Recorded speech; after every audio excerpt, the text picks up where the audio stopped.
Hello friends, in this video I will show you how to add page borders in Microsoft Word document. So click on this design tab and here the option page borders. Click here.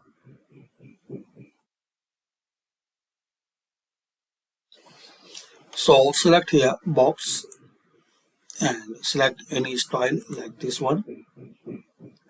Here is the preview. You can select the color, then click on OK. So as we can see, we have this beautiful, good looking, nice looking border.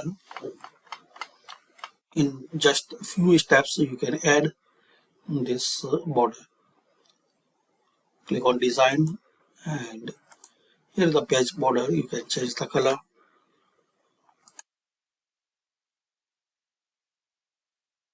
style, then click on OK like this. So thanks for watching. Share, like and subscribe this channel.